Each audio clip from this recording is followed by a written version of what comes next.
on Boxing Day, she managed to gain herself the first Plank of the Week nomination and victory. So she's now the first Plank of the Week of the year is Kemi Badenoch. Well, and she did us a favour, is the truth, because actually, I mean, look at our membership numbers. Yeah. We went through their number of, give or take, 130-odd thousand, and now we're up at 170,000 plus and still rising. So we think actually she personally was responsible for adding tens of thousands of members who are outraged by and just her when suggestion. Things were settling down a bit, Elon Musk suddenly decided to start attacking, and with great success, by the way, the whole grooming gangs issue. I think he did the right thing there, put Keir Starmer very much on the back foot. Starmer's now come out and said, oh, well, now what we're going to do is we're going to enact the J report, all of the things that were recommended in that 2 years ago, we're suddenly now going to action them. I don't know why suddenly now he wants to action them, but we're going to expect to hear something from him today on that. I mean, you know, this grooming, this child rape scandal, you know, I've been describing it as one of the most horrific scandals to afflict the UK in the last awful, 2 or 3 decades. The more you read about it, it's just incredible. What's extraordinary is that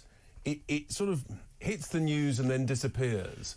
But over 2 decades, I mean, it's as bad or worse than the infected blood scandal and also the post office scandal. And look, I just don't see any rationale for not having a national public inquiry. And those who say, well, we've got lots of local inquiries and there's already been we've already had one. We've already had... The truth is, when you actually dig into the detail, and the devil's in the detail, this national inquiry, actually, it only looked at 6 towns. We think there are some 50 towns that have been involved.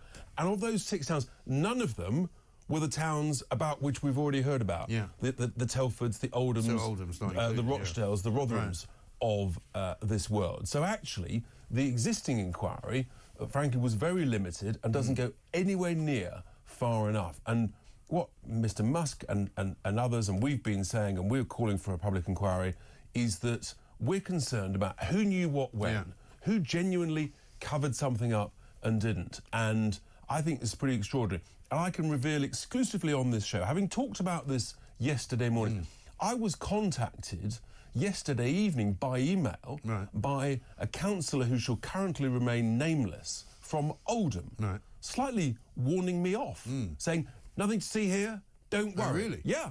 And so I'm digging into it, and I should be making inquiries, but I'm thinking, hang on, so I'm just sort of making a general request for a public inquiry, and all of a sudden I'm getting an email from an Oldham councillor that says, nothing to see here, Mr. Tice, go away. And now that we know what Simon Danchuk's been saying about him being warned off specifically by Labour, leaders in Rochdale, we also know from Lucy Allen that she was not only warned off by Labour politicians, but also warned off by the police, who basically said this will be bad for your career. And also, it appears, warned off by other Tory MPs. So, you know, I think we need to know why were so many people in senior positions, whether it be police forces, whether it be local councillors, whether it be in mainstream political parties, why were they basically trying to sort of prevent due process and analysis and exposure? What were they covering up? Their own incompetence or what? Yes. I think we've got to know. I think so, and an awful lot more is now known about what happened after that particular report 2 years ago was published. So that report, in a way, is out of date anyway. But let's talk about Nigel Farage now as well, because, of course, he was on Laura Kuenssberg yesterday, and he was being asked about his relationship with Elon Musk. He was being asked about some of the things that Elon Musk had been saying. And let's have a look at what he told Laura Kuenssberg yesterday. And is his friend, Elon Musk, now your friend, and is he going to give you millions of pounds? Well, that's a real question, isn't it? Now, forget about the $100 million being talked about in the newspapers. Are you going to give you money? That is for the birds. Is he going to give you money? He may well do. He may well do. But it's got to be legal. He's got to be comfortable with it. He may well give us money. Whether he does or not, I'll tell you what he gives us. With huge numbers of young people, he makes us look cool. Is the reason you hope he's going to give you money, is that why you don't want to criticise him? I think I've made it perfectly clear that I don't agree with everything he stands for. But I do believe in free speech. I think he's a hero, and I said that well before any potential money was offered. And, of course, Laura Kuenssberg more upset about the things that Elon Musk is actually saying and the words that he's using than she is about what actually happened during the grooming scandal times, you know, and what was actually And this is the point. people. It seems to me that lefty journalists, they're more worried about a little bit of hurty words, offensive language, or diddums. You know, actually, if you can't stand the heat, get out the kitchen.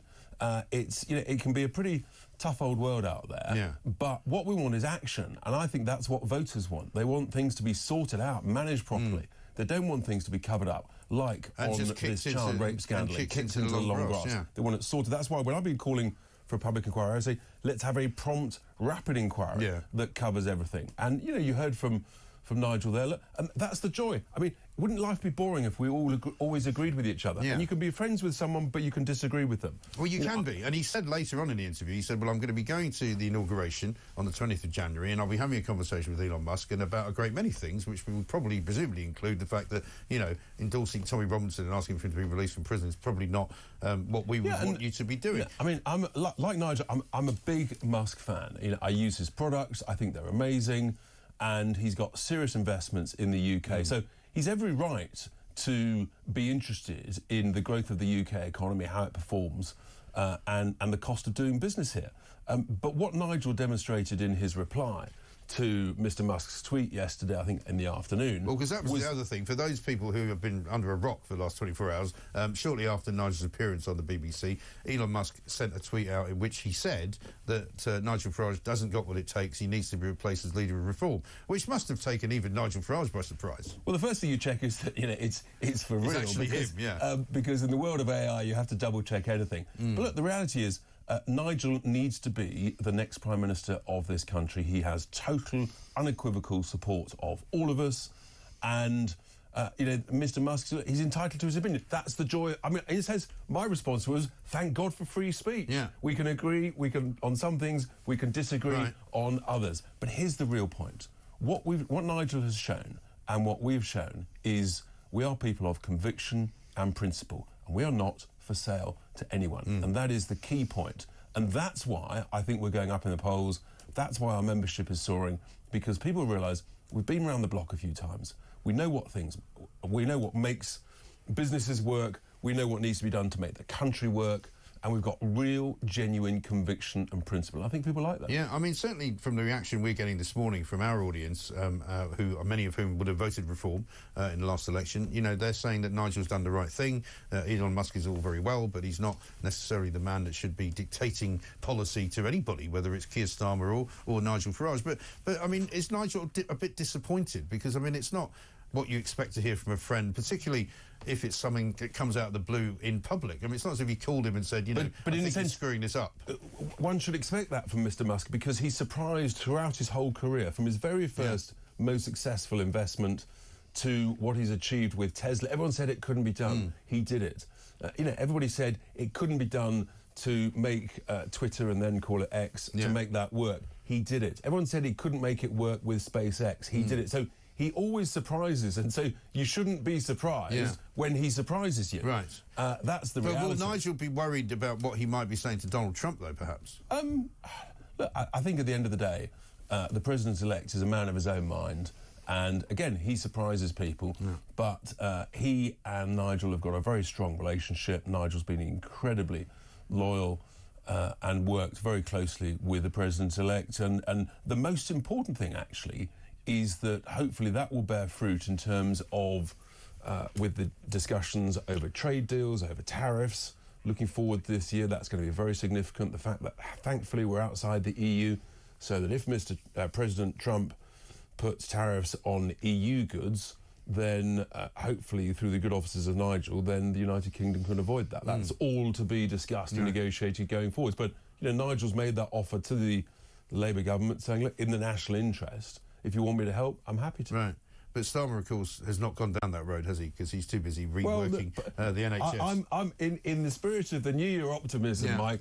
I'm patient. I'm saying there's plenty of time yet. Yeah. Well, I mean, we did see Starmer running across the divide in the House of Commons, didn't we, to go and shake his hand? We did indeed. Just before the close of play. And that's the point. You can disagree on most things, on many things, but where you find areas of agreement, then actually you should grab that and go for it if it's in the national interest. And you touched on health earlier. Back at the beginning of the election campaign, Wes Streeting and I agreed on the need to use much more of the independent healthcare sector. And I said so at the time, I actually think he was copying our policy. And so there are small areas where you say, this is the right way to do it. It's cross-party or no party. Get on with it. And what about the situation with the money? Because in the morning yesterday, certainly before Musk's tweet that he thought that Nigel wasn't up to it, Nigel said he probably will give us some money. He probably will give you some money. It might not be. And I was reading, I think, over the weekend that there's been a new company formed over the course of the last week or two.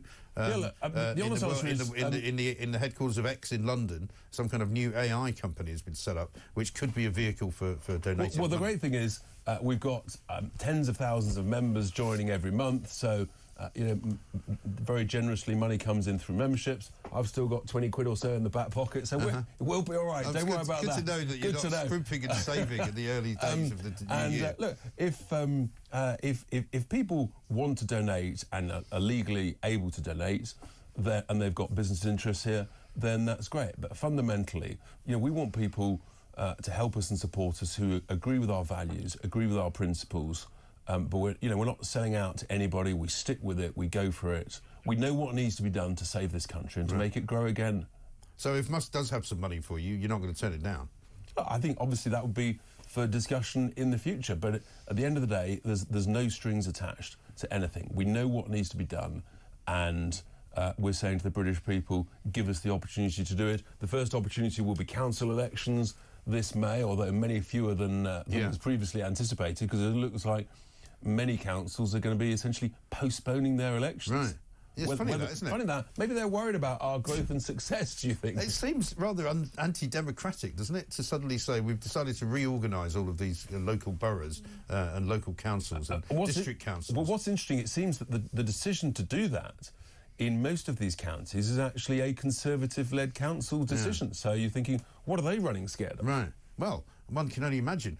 Meanwhile, today there's a debate in Parliament, I think it's in Westminster Hall, about whether or not we should have another election. This is obviously triggered by the 3 million petition that went in towards the end of... are you going to be involved in that? So certainly Reform members will. We're going to be trying to sort of split ourselves because we want some people there, but also there may well be things to discuss, urgent questions that we need to try and get involved with in the main chamber itself. I've got a topical question on defence. So, yes, we will be spreading ourselves across all of the debates to make sure we're represented. Yeah, and also, of course, as I say, with the story this morning on the front page of the Telegraph couldn't be more timely as well, which is all about the numbers of people involved in sex offences in this country. Foreign nationals more than 3 times as likely to be arrested for sexual offences as British citizens. We've seen more, I think the first lot of illegal migrants arriving yesterday over the course of the first ones this year, 61 already. What's going on with that? Well, I think it's really important, and we've been calling, Rupert Lowe's been leading the way, calling for more transparent data. Good government is about transparent government, and we need to know this stuff. And so I think the Centre for Migration Watch, I think it was, that dug out these figures through FOI requests, and they're truly shocking. Yeah. And in a sense, people feel, well, why weren't we told this? Yeah. Why have you been hiding it? Oh, why that's the reason, because it's embarrassing. Yes. And we need to know, I think, all of this information. Who's been, which nationalities have the greatest likelihood of being arrested relative to the numbers in the country? And then you can sort of make informed decisions on the back of it and say, well, actually, maybe you don't share our values and our sort of way of doing things. So we need this data, and we need it on a regular, transparent basis, as other European nations, the likes of Denmark, I think, and I think Sweden may be going down this route, are providing. We absolutely need to know, because we're very concerned about the increasing crime levels. You're sort of daily hearing and seeing sort of machete attacks through high streets in various towns and cities. You think, this didn't happen 20 years ago. No. What's happened in between? Oh, I remember, mass uncontrolled immigration that no one asked for. Yeah. Maybe there's a link, maybe there's not. Let's have the data, and then we can draw our own conclusions. Indeed. Very good to talk to you, Richard. Thank you very much indeed. Let's finish with a voice note from Paula, who wants to say something about grooming gangs. Hi, Mike. Happy New Year. Missed you this last week. Quite often amazed at how often the stories that are running on your show and talk radio in general are just not featured on the main traditional news channels like BBC and ITV. But it was absolutely incensed this weekend to see that Channel 4 are about to rerun an old programme called The Fake Grooming Scandal. Now, what on earth is that all about? given what's in the news at the moment. It's just an attempt to undermine the narrative, as usual, and to make people disbelieve things. Well, Channel 4, of course, who also claimed over the weekend that Musk was losing following on Twitter because of his rather strange political views. Channel 4 that's got about 4 viewers. You know, he's got about 650 million users per day on Twitter. It's just ridiculous. I mean, I think generally what Channel 4 cover, and I mean, they are they're so biased in their sort of left-wing approach. It is extraordinary, and we have to think very carefully about, is it a good use of one's time to go on their programmes? It is probably not, and probably not a very good use of public money either. Might as well trash the whole thing and just redo reruns of Big Brother. I think that's to be better at. 21 minutes past 8. Richard Tice, good to see you. Thank you very much indeed. We'll be talking more, of course, through the day about this debate in Parliament today in Westminster Hall about whether there should be another election. We know there won't be one, but it would be uncomfortable for Keir Starmer as ever. This is Talk.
I think rape gangs is a better description.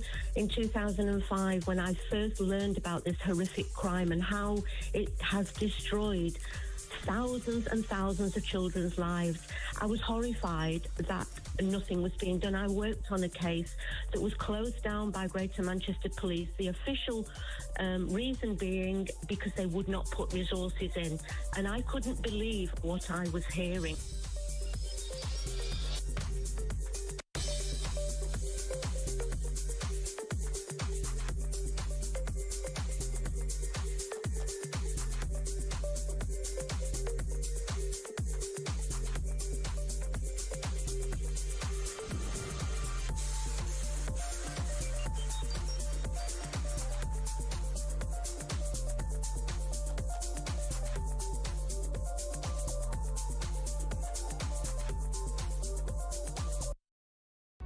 Across the UK, on DAB+, on YouTube, on the app, on your mobile, the home of common sense.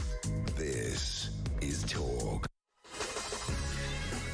Welcome back to Morning Glory. It's 8:25. I'm Mike Graham with you all the way through, of course, until the 10 o'clock hour when we hear from Julia Hartley-Brewer, who's going to come in and tell us what she makes of all the shenanigans of things that have been going on over the course of the last few days and weeks, indeed. Morning, Mike, says Steve. Kudos to Nigel for standing up to Musk and not capitulating to him. Billionaire or not, he should keep his snout out of our politics, says Steve in Ipswich. Mike, am I the only one who is sick and tired of hearing about Musk every day, says Neil. Whilst this guy's extremely smart, no one has actually voted for him. We talk about this guy like he's God. We'll be talking to his dad coming up a little bit later on in the show this morning, and we'll find out from him whether or not Elon Musk is still likely to actually give some money to reform, whether he is in the process of falling out with them, or what exactly his thinking is about all of this. Let's get a voice note from Jay. Morning, guys. Fantastic show as always. Just regarding the whole Elon Musk and Farage thing being replaced, I think Nigel's done a great thing here. Though, in my opinion, some of the stuff Tommy Robinson says is spot on. Yes, there does need to be inquiries. Yes, there does need to be investigations. But at the same time, Nigel's done fantastic for reform. Look at the surge it's had since he's been at the helm. The team there are doing brilliant. I mean, it is a shame that, you know, Ben Habib's not as part of the team no more. I personally think that Ben should be brought back into reform. I think there's a lot of people that would say the same, Jay, and a lot of people, I think, unfortunately, when you see a party like Reform, will see flaws in it. They'll see things in it that they don't think they agree with. They'll see parts of it that they don't like. I mean, if you look at the Labour Party, if you look at the Conservative Party, you have many, many people within those two organisations who don't agree with an awful lot of what they do, and they want to change it. The same will be the case for Reform. You know, but Richard Tice has just been here, he's just been sat in front of me, and he's just said, look, we are very clear on what we want to do, and this is the message the party wants to put out. It's not at the moment, perhaps as broad a church as some people would like it to be, but there's a reason for that, because they're starting off. They're not at the end of their political lives like the Tory party are, they're at the beginning. And so, therefore, you know, they have to have disagreements with some people and they have to have agreements with other people, and that will always be the way. And I think an awful lot of people listening to this show, watching this show, will have great things to say about all of the players, whether it's Elon Musk, whether it is Tommy Robinson, whether it is Ben Habib, whether it's Richard Tice or Nigel Farage or Tim Montgomery. There's lots of characters, there's lots of individuals. The question will be, can they forge themselves into a proper political force? In order to do that, they need to do it under the auspices of a proper leader. And that proper leader, as far as I'm concerned, is Nigel Farage. And until that changes, for a good reason, not because Elon Musk said so, then I think that's the way it will be. Let's talk to Ken Scott, though, who's Managing Director of Scott Asia Communications. A couple of stories to talk about regarding net zero. We were speaking last week to Dan Hodges, who picked up on something I said about Ed Miliband, who's kind of careering around as if he's a one-man, you know, net zero specialist, trying to change the way that we all live, trying to make sure that everybody gets a heat pump instead of a gas boiler. One of the stories on the front pages this morning is that Labour's going to ditch that 2035 ban on new gas boilers, despite their drive to make everybody buy a heat pump. Let's find out from Ken what he makes of it. Ken, a very good morning to you. Good morning, Mike. Thank you very much for joining us. The other story we wanted to talk to you about as well, of course, is the new net zero flight tax, which is coming in. I think it comes in this week because it starts at the beginning of January. These are all kind of little, what you might call incremental increases on people's ability to pay for things. We're hearing that this could put £300 or so onto a family holiday. That's correct, Mike. It's another example of the British taxpayer and British traveller being effectively pecked to death by ducks. And this new sustainable aviation fuel mandate that came into effect on January 1 is another example. The goal is laudable. They want to perhaps reduce the emissions of the British aviation sector. However, it does mean that there's going to be extra cost that's going to hit the wallets of the already hard-hit British traveller. Yeah, because we already pay, it seems to me, I seem to remember Gordon Brown putting it on, a sort of a higher flight tax than almost every other country in the world anyway, don't we? I mean, most of, when you buy your airline ticket, if you're actually able to see it broken down, there's an awful lot more tax being paid than in any other country in the world. It's very high, and Rachel Reeves increased it even further back in October. She added another whopping 15% onto the air passenger duty tax. So that affects everyone. And this new sustainable fuel tax will put, the estimates vary, but anything up to like 40 quid, between 5 quid and 40 quid, depending on duration of flight for the average flight out of UK. Right. Of course, if you're going long haul, it will cost even more. And if you're a family of 4, again, that could add easily 300 or 400 quid onto your flight costs. And what they seem to be trying to do is to make airlines carry more what they call green fuel, right? So supposedly they have to fill their planes using at least 2% green fuel, which will rise to 10% and then eventually rise to 22%. But I mean, a lot of this green fuel isn't even particularly green, is it? Well, it comes from recycled cooking oils and animal waste and even biomass from forests. Right. So it's pretty nasty stuff. But the technology kind of makes it more sustainable. However, it costs up to 7 times more, according to Matthew Johnson, the UK chemicals firm, up to 7 times more to create a sustainable aviation fuel. And, that extra cost, the government itself suggests that 80% or more of that will be passed on to the UK flyer. Right. And I've always said this, that, to anyone who wants to have a conversation with me about making things greener, if you make it cheaper, people will be quite happy to do it. If you want to give somebody a heat pump instead of a gas boiler, if it costs less money to run, if it's more efficient, if it's cheaper to buy, then great, no problem. But it isn't. That's the problem, isn't it? And all of this biomass fuel, all of this so-called green fuel is more expensive, and there's no reason why it should be.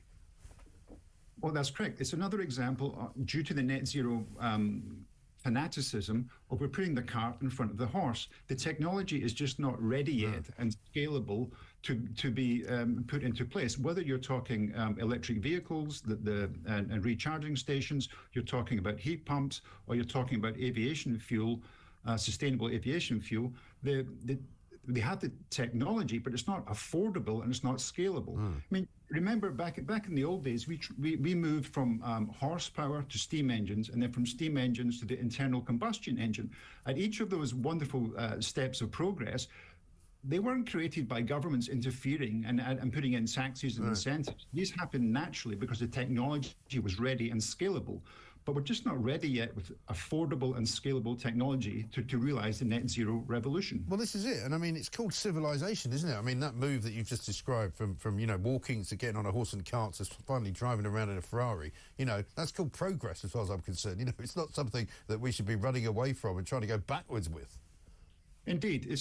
We live in normally a democratic society, and it should be about increasing the quality of life for the average British person. And these incremental hits against the traveller and home dweller are, we're really hitting the pocket. And meanwhile, over in China and India, they're building coal-fired power stations at a rate of knots. And if we could magically become net zero tomorrow in UK, that gain would be outdone in a matter of weeks by all of the emissions coming out of the coal plants in China. Of course. I mean, also, every time I ever ask a politician what happens if we do ever reach net zero, they never really know the answer to that. They don't really understand it. They don't really know whether it improves our lives or doesn't. They don't really know what it means for the environment. They don't really believe in what they're actually selling us. And that's why I think Ed Miliband is going to have his wings clipped over the course of this parliamentary year.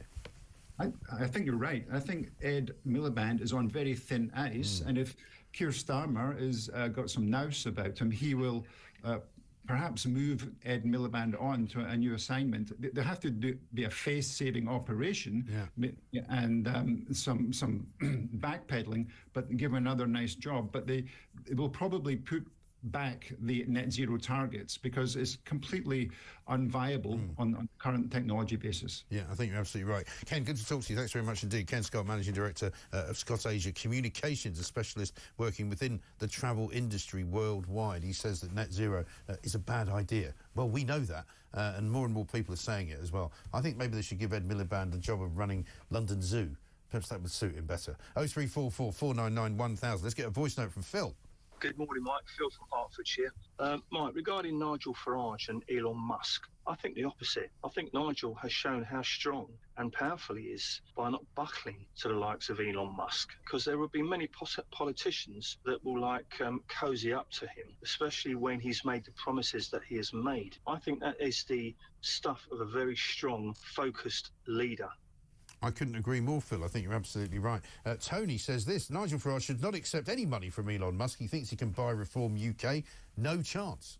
We'll talk some more about that coming up. Next, though, Simon Danchuk joins us. He's got a lot to say about grooming gangs, about the cover-ups that happen in Rochdale that he knows about, also about what it is that Keir Starmer is frightened of and why he won't order a proper public inquiry. This is Talk.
Across the UK, on DAB+, on YouTube, on the app, on your mobile, the home of common sense.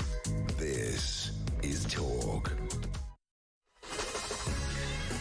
Welcome back to Morning Glory, 8:37. I'm Mike Graham with you all the way through until 10 o'clock, of course. Stephen from Wiltshire says the Home Office have refused to publish groomer deportation status. I bet none has been deported. Great show as always. Well, Stephen, I know certainly for a fact that there are several people who have been found guilty, have served time in prison and should have been deported, who have not been deported for one reason or another. The usual rules apply, of course, when the old lefty lawyers get involved and they start saying, oh, well, he's entitled to a family life. People who've got dual citizenship with Pakistan and the UK should be deported if they've been convicted of any of these crimes. It seems to be pretty bleeding obvious. Let's talk to Simon Danchuk, though, former Labour MP, because, of course, he's been very much at the centre of this story since it broke, once again, because of Elon Musk and some of the tweets that he's been putting out. Simon, very good morning to you.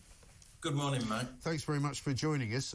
You've had some very important things to say about this story. Can you just sort of remind us all of what you were told by an ex-Labour chairman when you were raising issues about these grooming gang scandals in Rochdale?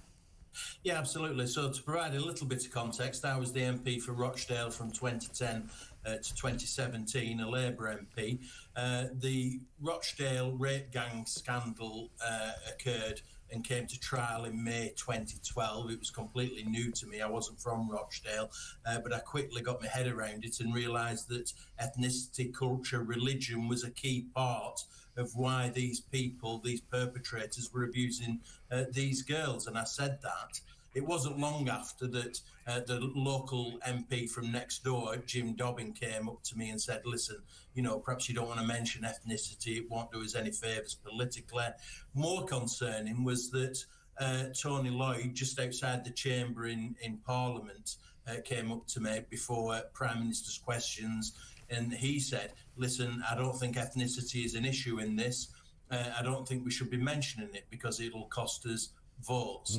Now, that's significant because he was the chair of the Parliamentary Labour Party, an exceptionally powerful position within the Labour Party, and he was also on the verge of running for Police Commissioner for Labour in Greater Manchester. And I'm in no doubt that he was concerned that me mentioning ethnicity would cost him votes in that election. That really surprised me, disappointed me. I was disappointed that these politicians would, you know, consider that an issue when we were trying to solve what is a heinous crime. But that's the situation we found ourselves in. And I mean, would you say, knowing what you know about those times, that Labour as a party was in some way nervous overall, not just at national level, but at local level? Labour councillors, many of whom were later implicated in various stories. Some of them knew some of the perpetrators, some of them were related to some of the perpetrators. I mean, it seems to me that the entire Labour sort of political movement, if you like, is tainted by this. There is no doubt about that in my mind, Mike. I've been around Labour Party politics for, you know, decades, and this is an issue that they chose to sweep under the carpet for various reasons. I was just looking back at the speech that I made in Parliament soon after the Rochdale rape gang scandal broke, and I named the leader of Rochdale Council, a Labour leader, and said he was culpable. I said that at the time. Didn't do me any favours, you can imagine. But if you look at Rotherham and the reports into what went on in the Rotherham scandal, Labour councillors were implicated. Sean Wright, the Labour Police Commissioner, had to resign over it. Labour have got their fingerprints all over the cover-up in relation to these rape gang scandals. There's no doubt about that in my mind. And so when Elon Musk starts to say that Keir Starmer is responsible for an awful lot of what happened there, whether it was as his role as the Director of Public Prosecutions, or whether it's now later in his role as leader of the Labour Party, he's got a point, hasn't he? Yeah, he has got a point.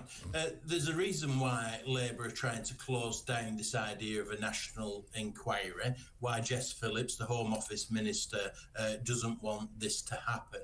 And it's related to votes, there's no doubt about that. Keir Starmer was the Director of Public Prosecutions from 2008 to 2013. He came very late to this. He always plays on his record as Director of Public Prosecutions, but the truth is he doesn't have a great record. He ignored Jimmy Savile, he ignored Al Fayed. He came very late to this issue, just at the end of his tenure. They are concerned about this being investigated. I'm sure about that. Yeah, I don't think there's any doubt about that. And also, one of the things that we know, for example, is that he's now decided that his response to all of this sound and fury that's going on is that he's going to go back to the J report from 2 years ago, published in 2022, and he's going to say that he's going to sort of make sure that he actions some of the recommendations in that report. But in that report, which has been heavily criticised, there's no mention of Telford. It mentions Rotherham only once in 400 pages. It uses the term Pakistani just once in the entire report, and the report relies on officials giving their statements rather than the testimony of survivors. And we know an awful lot more now than we knew when that report was put together, not least the information that you've provided, but also the information that so many victims have provided as well. That's a really important point, actually. Labour are using the previous inquiry by Professor Jay as a smokescreen. I pressed the government at the time. I met with Theresa May, the Home Secretary. She phoned me up at home to talk about it on a number of occasions, which is in contrast to Yvette Cooper, the Shadow Home Secretary at the time, who never spoke to me once about it. But on this issue, that was an investigation into historical child abuse, not least because I named Cyril Smith as a child abuser, a politician who was a child abuser, and that inquiry was looking at historical cases around Westminster. Very little to do with the rape gang grooming that we saw in the northern cities and around England. And so it's a smokescreen for Labour to say, oh, well, an inquiry's been done. These are completely different things completely. Absolutely right. And in addition to all of that, we've still got this sort of ridiculousness of Islamophobia and the definition of Islamophobia hanging around in the parliamentary kind of space, if you like. And only this weekend, critics have said to Keir Starmer, you now have to drop this plan to have an official government definition of Islamophobia, because all that will do is protect even more of these people. Oh, yeah, there's no doubt about it. I mean, this is evidence and proof that Labour are running scared about losing votes in the Muslim community. They lost seats in Blackburn, in Leicester and elsewhere during the last general election to Islamist candidates, Gaza candidates. And they're concerned about losing more votes. We've seen it in relation to an embargo on Israel. We've seen it in relation to their approach to first cousin marriages and Islamophobia and so on. It can't carry on like this. The British people expect the government to stand by the victims of these rape gangs. And do you think this could be a watershed moment, not just for Britain, but for Keir Starmer and for Labour as well? Yeah, I really do. The pressure is piling on. This is a big issue for the public. They won't let it go away. There's no doubt about it. Starmer wants it to go away, but I don't believe the public will let this go away. They tried to get rid of it some years ago. It's going to stay there. Labour is culpable, and the public want answers. Yeah. And what about your conversation with that former ex-Labour chairman of the party? I mean, where is he now?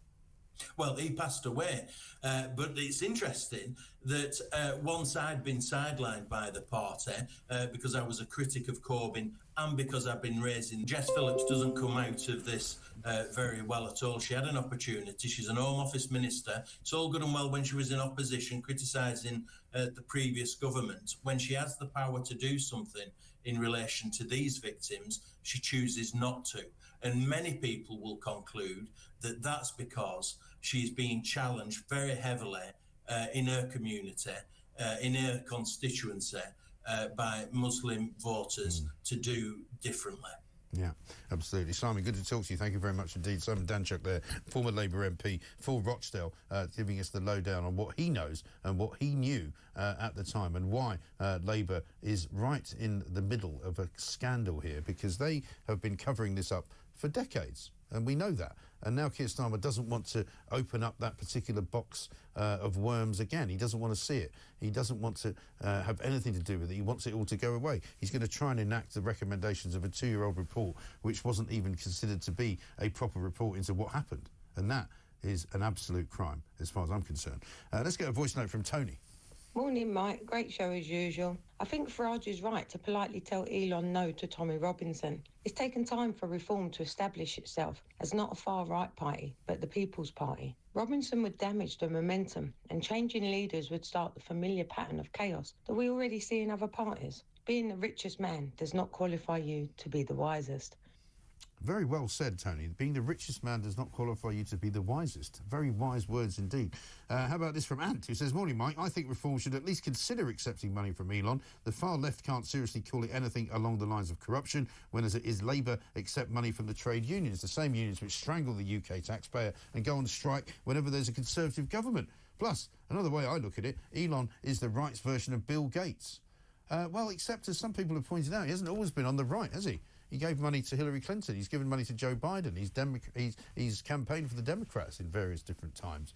You know, he's got some interesting views on net zero, which might not align particularly well with what reform says. That doesn't really matter necessarily. But the fact is that, you know, as powerful as he is, as wealthy as he is, he may not always be the wisest man in the room in terms of politics in this country. Simple as that, really. This is Talk.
Is falling apart as a huge group of local Labour politicians in Rochdale have collectively resigned all at once in protest to Keir Starmer's dictatorial leadership as Prime Minister, and the Labour Party have officially lost control of the Nottinghamshire Council. Ladies and gentlemen, this is some breaking news coming to you guys from England in the Midlands, and this isn't looking too good. 20 politicians, 20 local councillors have now resigned, and the party leader who's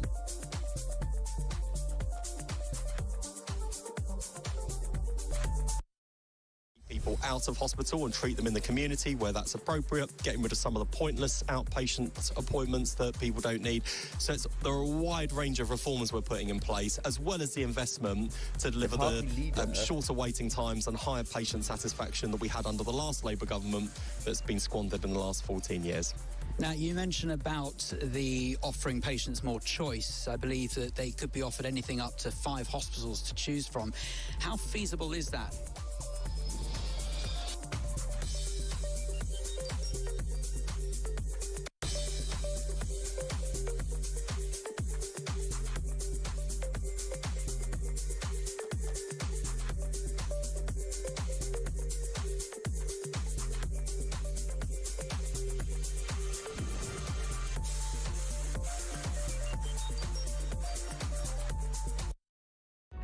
Across the UK, on DAB+, on YouTube, on the app, on your mobile, the home of common sense.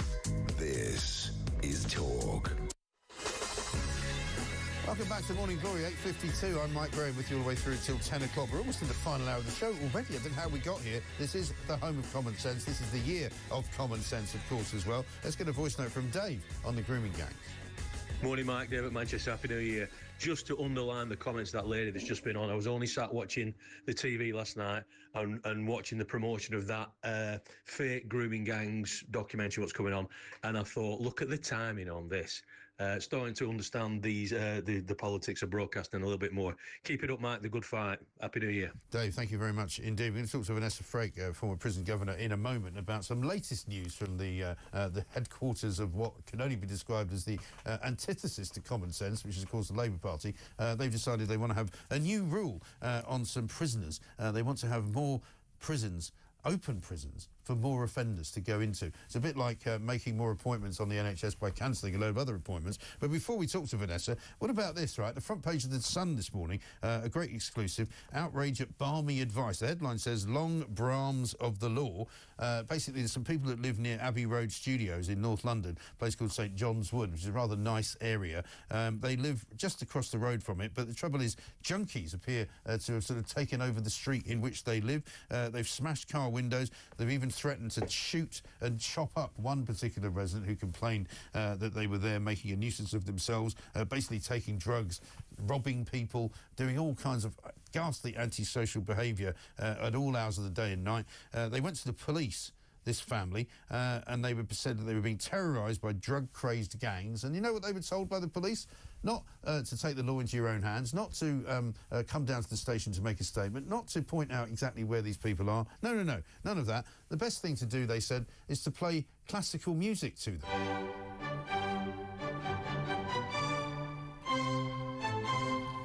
I mean, for heaven's sake. I mean, there's a great headline inside, which is, get back, spelt B-A-C-H, as in bark. Get bark. What a ridiculous story. So the police actually giving advice to beleaguered residents of a very nice area in North London who are being terrorised by a drug gang, play them classical music. I mean, for heaven's sake. Let's talk to Vanessa Frake. Vanessa, very good morning to you. Happy New Year. Happy New Year, Mike. I mean, I'm not against classical music, but it's probably not the best way to get rid of a crack gang, is it? I could probably think of a few different ways I'd rather do it. Yeah, I bet you could, some of which might involve a baseball bat, I would imagine. How about this, though? The Prime Minister's now considering open prisons for more offenders. I mean, so far we've heard the Justice Minister, Shabana Mahmood, say that she wants to create prison environments outside of prisons. Is this one of them? Well, look, open prisons are themselves a vital stage of resettlement, usually for long-term offenders spending the last 3 years of their sentence, getting acclimatised, going out into the community, finding jobs, education, etc., building up support work for when they are finally released. What open prisons aren't are a holding pen for short-term offenders, because the government want to release the Cat B and Cat C estate up. That's what they're not. They're not equipped for that. They're not equipped to hold prisoners who don't necessarily, A, meet the criteria, or B, want to go to an open jail, or can't cope with an open jail. Right. And an open jail basically isn't a jail at all, though, is it? I mean, you can go out and... I mean, a lot of people who attend these open jails go out and work during the day, come back at night, sometimes can go away for the weekend, come back on a Sunday, that kind of thing. And some of the people who are in these open prisons are quite dangerous criminals who have been convicted of quite dangerous offences, right? Yes, that's absolutely true. But don't forget, they are all highly risk assessed before they even get to that stage. They've usually been, say, given, I don't know, say 10 years for armed robbery. They've worked their way down the categories from A down to D. So now they're coming out, they're looking at re-acclimatising, because 10 years is quite a sentence to be locked away from the general population of the world. True. And that's what open prisons are for. They're not for short-term prisoners who because they want to free up the estate. No, exactly. But, yeah, they can go out to work. I worked at Latchmere House, which sadly is now closed. We locked up just over 200 prisoners, but every day we sent 190 out into the community to jobs, to education, to And did you find that worked, i.e. they didn't come back into the system then? Yeah, the majority do, yes. The majority do. You're always going to get, because of the numbers that you're dealing with, you are always going to get the ones that can't cope, the ones that are reoffend. You know, you can't make it a fail-safe issue. It's just going to be impossible. But there are a lot of prisons that it really, really does help. My worry is that, you know, in downgrading Cat C prisoners to Cat D prisoners when they're actually not ready, you're going to get infiltration from gangs from outside. You're going to get drugs being brought in, alcohol being brought in, and open prisons are cheap to run because there's not the staff. You might only have 2 or 3 staff on nights at an open jail. Right. You know? And that's when you're going to get trouble, like they did it at Ford Prison in 2011, when they tried to breathalyse some drunk inmates. Well, that's one of the problems, isn't it, that we've seen with prison officers, apparently. Some criminals now wanting to apply to be prison officers because it's such a lucrative job bringing drugs into the building. Absolutely extraordinary. Yeah, I mean, you know, there's bad eggs in every basket, unfortunately, and when you're dealing with a large service like the prison service, the police, whatever, you know, you're going to get bad apples in that basket, and the issue is to catch them out, to find them, dig them out, but I do think that, you know, we need to look at our vetting procedures. I don't think the vetting procedures currently are robust enough, and I think that's been shown and highlighted by the various incidents that have gone on. I think that's right. Vanessa, good to talk to you. Thanks very much indeed. Vanessa Frake, former prison governor there, talking about open prisons and what they should be used for. Coming up in the next hour, Errol Musk is going to join us. That's Elon's dad. He's on the phone from South Africa. Isabel Oakeshott here as well. We'll keep taking your calls. Plus, former Health Secretary Stephen Dorrell.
across the UK. On DAB+, on YouTube, on the app, on your mobile. The home of common sense. This is Talk.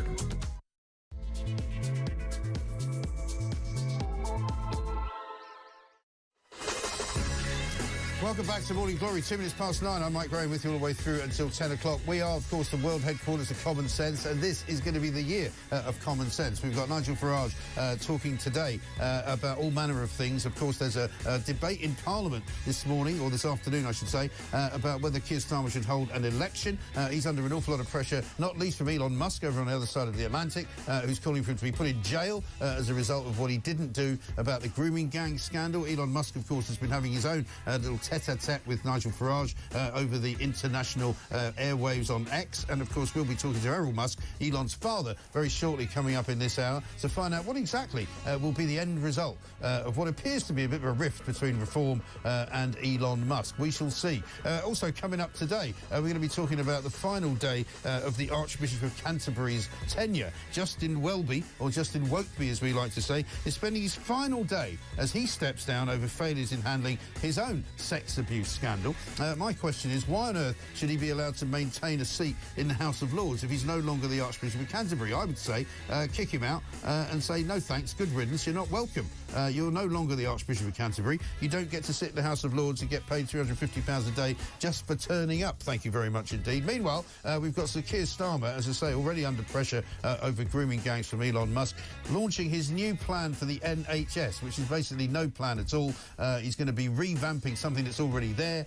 He's going to be promising to reduce waiting times in 5 years. He's also saying that basically they're going to create more appointments by cancelling appointments. 0344 499 1000. Let's get a voice note from Chris. Good morning, Mike. Chris in Northants here. Good to see you back and good show. Although old tin ear Keir's probably crying into his granola this morning, knowing you're back. He probably is. He won't be looking forward to hearing from me, I can tell you that. Keir Starmer, will he ever come on this show? I very much doubt it. Will he last a year? I very much doubt that as well. 0344 499 1000. Isabel Oakeshot's going to join us as well. We've got so much going on. And also, don't forget the weather. It is pretty nasty out there. This is going to be the biggest sickie collectively thrown by people who don't want to go back to work today because of the snow, because of the rain, because of the cold, because of the wind. But we're here, and we will be bringing you all of the news that you need all the way through the day. This is Morning Glory. Let's get it on.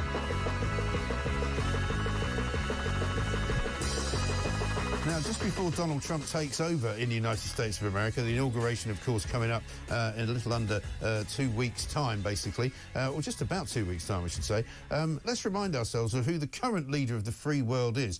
Here he is, President Joe Biden. Happy birthday to you. Happy birthday to you.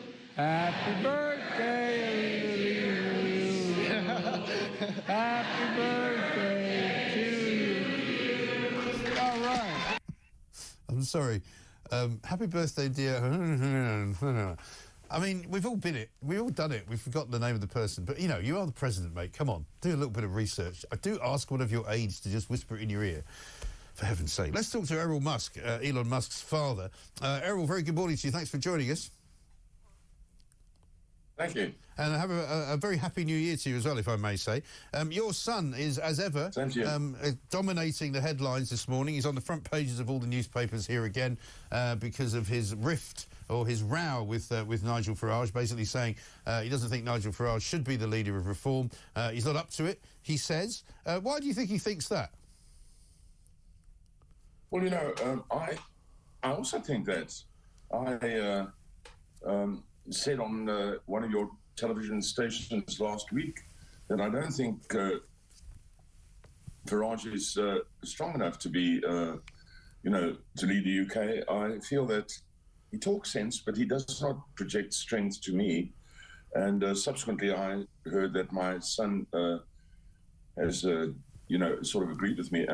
And then at the same time, you know, Elon has pointed out that turning your back on the rape situation, turning your back on Tommy Robinson, and of course all the people who are in jail for reasons that are laughable, is not right.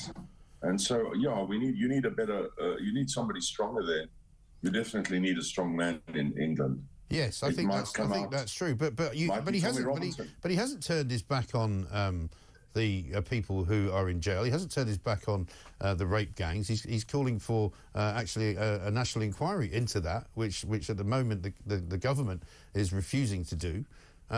So it's not correct to say that he's not standing up for people, is it? Well, yes. You know, I'm just quoting what I heard from my son.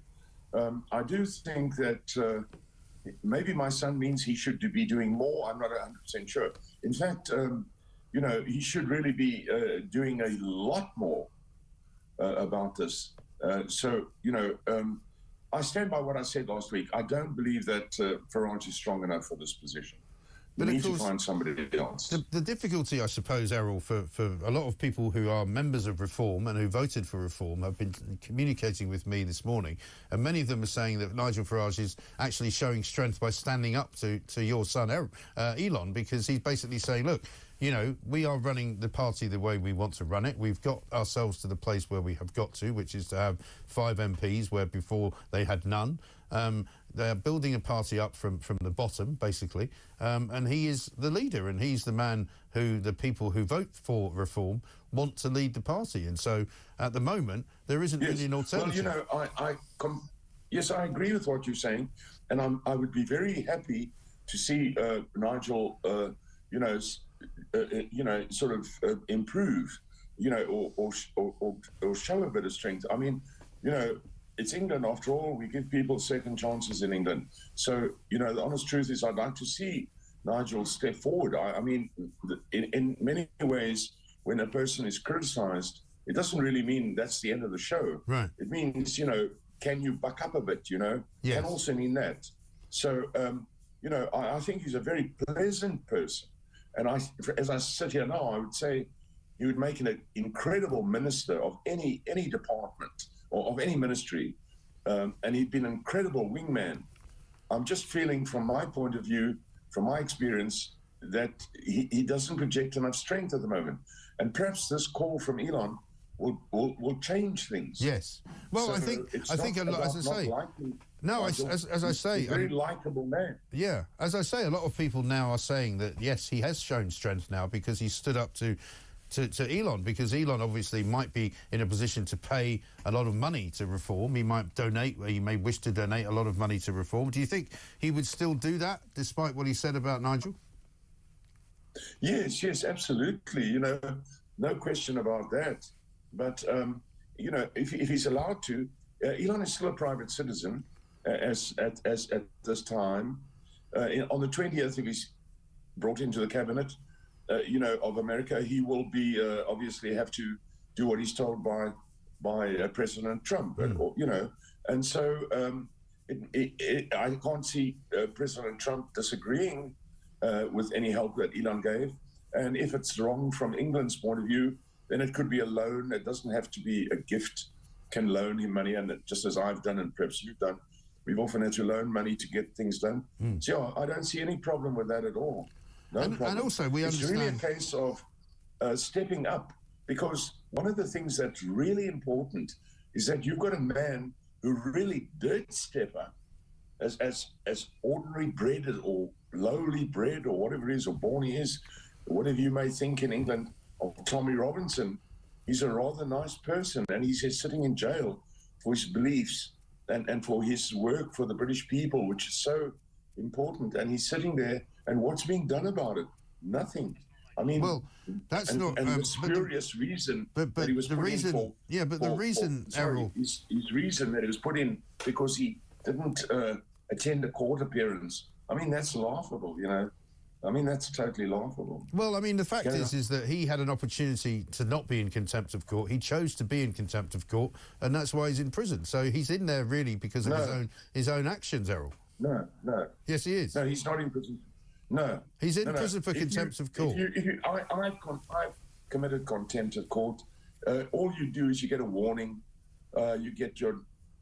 No, but he does it. He's done it multiple times, though. Well, let's not argue about it. But what I would say is that he's the one person who has stood up for you.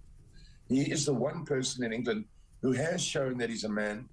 let's see what Nigel can do to match him. That's what I would say. Right. Nigel has already matched him, if you like, because Nigel has stood for election and won a seat, whereas Tommy Robinson stood for election and didn't win a seat. So, I mean, he has a lot more support. Well, yes, I accept that. And as I say again, I have nothing. I like my Nigel. I think he's a terrific guy. It's just that, in the situation that you are in now, where your economy is contracting and things are not looking good, and the answer is not taxation and so forth. And we're out here in the old English provinces and so forth. We look at England as an example. We've always thought England knows about everything. England knows the answers to everything. So, yes, well, let's give Nigel a chance. Yeah. I would be very happy to hear Nigel come out stronger. Okay. Well, I mean, we'll be speaking to him, I'm sure, in the coming days and weeks, and I'm sure we can pass that message on to him. But the main reason why things are going so badly wrong in Britain right now is Keir Starmer. It's not Nigel Farage, you know what I mean? I mean, it's Keir Starmer who's the problem, and he's the guy that is causing all of these problems for us. Oh, yes. Oh, no doubt about that. No, I completely agree with that. No, what I'm saying is Nigel Farage is the one we've got, the only person we've got at the moment who's out there, still available to do something about this Starmer, character. And, I can't see Starmer going on. They say by the end of the year. No, I say end of next month. He's going to be gone. Well, I think it's entirely good. I think it's entirely possible, actually, Errol, that he will be swamped by this grooming scandal, because the grooming scandal is a scandal which entirely comes down to the front door of the Labour Party, because they were complicit, they were involved in clamping down on people's information, they were involved in suppressing information, they were involved in not prosecuting people. It's a terrible litany of wrongness. Hard to believe. It's hard to believe, Mike. It really is. It's very hard to believe. And there's been several offers, shall we say, to Elon Musk to come to Britain. He was offered, I think, by the Duke of Marlborough, a chance to come and have dinner at Blenheim Palace, which is, of course, the birthplace of Winston Churchill. Do you happen to know if he's planning on a trip over to the UK anytime soon? He's in the air all the time, so it's very difficult to say. He travels very freely, so at the moment he could be anywhere. I mean, speaking to him, he told me, he's one night a month at home and the rest of the time he's in the air. So it's highly possible. I mean, these people in his position are, sort of moving around the world. It's strange for ordinary people to understand, but they can just about be anywhere in the next 24 hours, Right. Yeah, no, I would say that given the right conditions and the right circumstances, he would turn up. But at the moment, I think we are not so much looking for him to say anything. We're looking at Nigel to say some more and do more. We need to have Tommy out of prison. We need to have these people who've been put in prison for ridiculous reasons by the Starmer character taken out of prison. It's nonsense. And they have to be taken out of prison. It's nonsense. And we all know it. Errol, good to talk to you. Thank you very much indeed. Errol Musk there, Elon Musk's father, talking about what Elon wants to see done and what Elon thinks should happen. Now, the question is, as we've heard from Richard Tice, whether there's any rift at all, and whether this is just really Elon Musk's version of asking for Nigel Farage to step up to the plate. Who can say? Let's talk to Isabel Oakeshott, who I think is right here with us. Isabel, very good morning to you. Morning. That was a fascinating interview, Mike. So much to kind of pick out of it, wasn't it? Yes. I mean, I would say in terms of a top line, very interesting that Elon Musk's father is still pretty clear that his son will be prepared to donate a significant sum to the Reform Party, notwithstanding who is or isn't leader. And to be clear, there's no question of Nigel going anywhere. No. So, and I think anyone who understands UK politics would know that Nigel isn't going to be going anywhere. Right. So I thought that was very significant. I think that, and I say this with every respect for Musk Senior and Musk Junior, I don't think they quite understand how problematic Tommy Robinson is as a character in terms of his, very lengthy rap sheet. Yeah. This is not someone who's just a nice lad called Tommy. I know the name Tommy makes him sound like he's a sort of sympathetic, nice character. But that isn't the case. We know this, and I heard you pushing Mr. Musk quite hard on that. So it seems that all of this so-called rift is born out of the Musk thinking that reform needs to be, a little bit more sympathetic towards Tommy Robinson, more supportive. And that just can't happen because he's not the character that they think he is. No, quite. And also, I think Reform are doing rather well, thank you very much, on their own. And I said to Richard Tice when he was here, and also to other guests this morning, Elon Musk is, of course, a very wealthy man. He's a very influential figure, but he's not the only wealthy man in Reform's kind of eyesights, if you like. I mean, they've got Nick Candy on board now. He's a very wealthy guy. He knows a lot of other wealthy people. If Elon Musk didn't give them any money, and it sounds like you say that he probably will anyway, there's plenty of other people that can give them money. And Nigel Farage and Richard Tice have stewarded the Reform Party pretty well, I would say, over the last 2 years. Well, Reform is absolutely brilliant at gathering support and doing well in elections despite having basically very little money at all. The party is expert at making a huge amount out of a very, very modest budget. It's never had millions of pounds to spend except during the Brexit campaign, when, of course, there were huge donations from Brexit supporters. But in recent years, and including in the run-up to the last election, everything's been done on a shoestring. So that holds no real fear for the party leadership. And in any case, as you say, that wouldn't happen because the money is coming in quite a significant way. I mean, virtually not a week goes past that I don't get some message from somebody saying, oh, well, I know someone who wants to give money, and often these are, Tory donors or people connected to former Tory donors who want to find a way in to be part of the action. So I don't think Reform in any way which party would ever say we don't want a multi-million pound or dollar donation? I'm sure Reform will be delighted with that.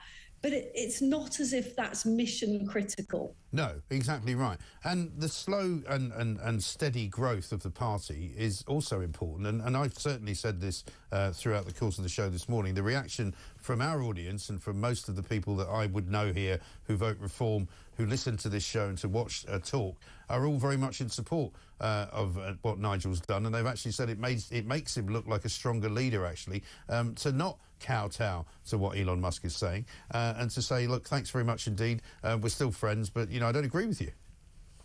Yes, I thought it was, I was sort of quite amused by Musk Senior's suggestion that Nigel Farage isn't strong enough. I mean, good luck finding another stronger politician in the UK. You can level many a criticism at Nigel Farage, but not being strong is not a criticism I think holds any water whatsoever.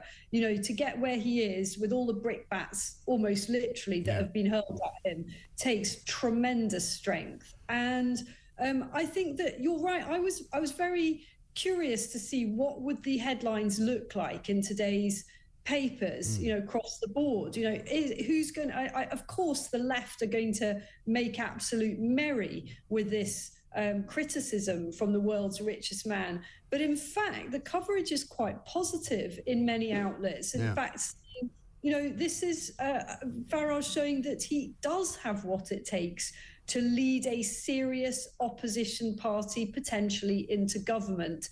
Because look, it's very easy to pander to a very niche vote on the far right, but that's not what Reform is about. No, it's not. And also, it's a broader church than that. And similarly, some of the things that Elon Musk has been saying, whether we don't like what Keir Starmer's done, I don't particularly like Jess Phillips, some of the things that he said are difficult politically to defend. I'm not saying I don't agree with them. I'm not saying that Nigel Farage doesn't agree with them. But he said yesterday to Laura Kuenssberg, look, I don't have to agree with everything he says, but he's not going to be drawn on the language, but that would have been a problem going forward if this hadn't happened, because he would have kept getting asked that question, you know, do you disavow this statement by Elon Musk as he gets more and more kind of outrageous? Yes, and this is the thing with the super rich, and even it doesn't even mean that you have to be the richest man in the world. You know, the super rich are basically able to say and do whatever they like with very little consequences. So I'm sure that Mr. Musk will continue saying lots of interesting and provocative things, some of which Reform's leadership will agree with, and quite possibly quite a lot of it they won't. And you know, in due course, perhaps that he'll have his tensions with Donald Trump, you know, because he just clearly has the luxury and the platforms to say whatever is in his head at any particular time. And this is, I suppose, a warning about how close you get to people who are, you know, I guess, on the other side of the world and looking at politics from a very different vantage point to where we are looking at them here in the UK. And there is no doubt that this grooming scandal, which has been the backdrop to this controversy, is something that has united people across the political divide in absolute outrage. And the idea that Reform isn't being strong enough in condemning what happened and demanding in the loudest way possible that there is a full public inquiry is quite unreasonable, I think, and Reform will go on pushing very hard for that, because this was a truly breathtaking scandal, which I understand to some extent is still going on all these years on. And I think it's big enough that it could actually bring down the government, because they're so closely aligned to what happened all those years ago in many, many Labour constituencies and many, many Labour councils. And so I think there's a massive problem here for Keir Starmer. And let's just finish with him. He returns from his tobogganing holiday in Madeira, where the public were booing at him, where he couldn't get anything right, even with a few days off. He's come back to find that the Labour government now has its worst ever popularity rating ever, minus 45%. Good start to the year. I mean, parties like Reform want, you know, for their own self-interest, want Keir Starmer to be where he is for as long as possible. But for the sake of the country, this man is a total disaster. I have never observed in 20 years plus of political reporting a more catastrophic Prime Minister than Keir Starmer. I really laughed when Elon Musk's father called him this Starmer character. That's what he is. Look at him. He just looks like a complete muppet. He's doing terrible things to our country, and I don't think he's going to last much more than a year. Frankly, it may be less than that. The Labour Party are many things, but they're not politically that stupid as to not realise this guy is heading them over the cliff edge. Yeah. No, I think that's absolutely right. Isabel, good to see you. Thank you very much indeed. Isabel Oakeshott Talks international editor there, on what her thoughts were on Errol Musk, Elon's dad, who just spoke to us there about his view that possibly his son just wants Nigel Farage to buck up his ideas a bit. He doesn't necessarily want him to not be the leader. It may just be a South African thing. Maybe you say somebody's not up to the job. By that you mean, I want you to do the job better. That could be what he's up to. That could be what he's after. Coming up, we're going to talk some more about the NHS, because believe it or not, Keir Starmer has actually returned from holiday to make a massive statement about what he wants to do to change the NHS. But guess what? We've already debunked it in 3 minutes with a proper doctor. This is Talk.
with Mike Graham.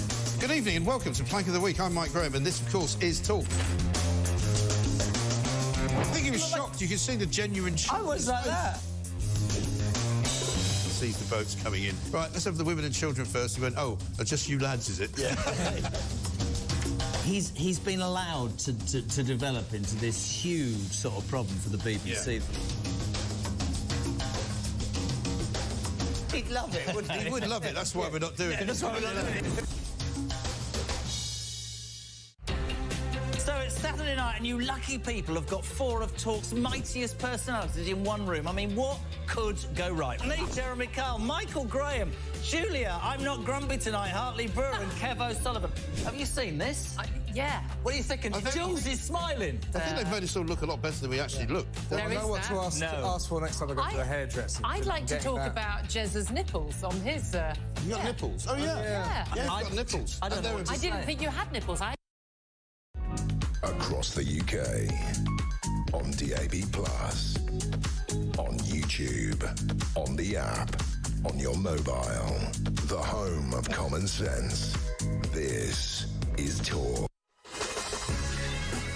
Welcome back to Morning Glory. I'm Mike Graham, 9:29. Julie Hartley-Brewer's back from holiday. She's here from 10, as she'll be in just before that to tell us what's going on. Stephen Dorrell's here as well, former Health Secretary. We'll get his view on what Keir Starmer's latest news is on the NHS. But let's get this from Matthew first in Cheltenham. The situation with Elon Musk is very interesting. It is déjà vu. For anybody who follows US politics, he did exactly the same thing with Donald Trump. He was critical of him, but signalled his involvement in US politics more than a year ago, only to lend his support to the Trump campaign in the end. He's doing the same here. He's signalling his interest in UK politics and will most likely heavily donate to reform ahead of any general election.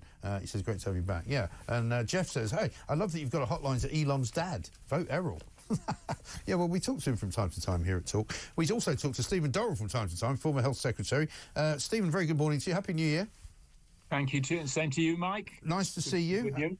We've got a big announcement coming today from Sir Keir Starmer. He's come back from his holiday. I spoke to a GP slightly earlier in the show, though, having run past all of these various things. 500,000 more appointments being made available, community diagnostic centres, expanded surgical hubs. He basically said to me, well, most of this stuff's already in place. Some of it is up and running, some of it isn't. But he was of the opinion, and he's not sort of what I would regard as somebody politically on the right, this guy. He just said, I don't see where you're going to create any extra capacity here. It all sounds a bit like, you know, something that might happen in about 3 or 4 years' time. Well, I agree with you, the guy you had on earlier. I would add to it, Mike. I think that what we're suffering from Wes Streeting, who I broadly like, is there's barely a day goes by at the moment that he isn't on our screens, apparently making an announcement, but not actually changing anything. And that's the problem, isn't it?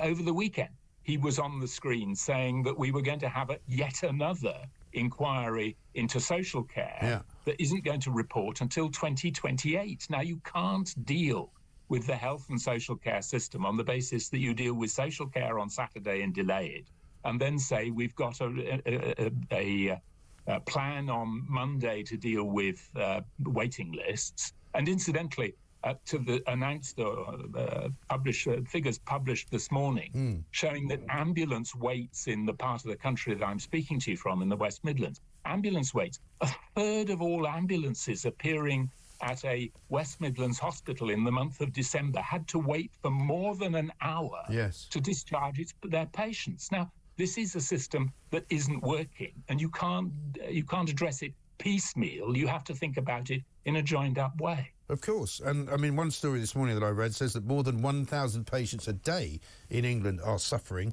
potential harm because of these handover delays. 414,000 patients estimated to have experienced some level of harm in the past year. You're right. And the problem is that all of these things that I've been reading about, and I read through them in some detail last night, these reforms that Keir Starmer's going to announce today, I mean, they're all very much a delay factor. You know, they're talking about getting us down to an 18-week but no longer wait for an operation in 2029. Well, if you're sitting here right now waiting for an operation that's already taken over 18 months, that's not really much help, is it?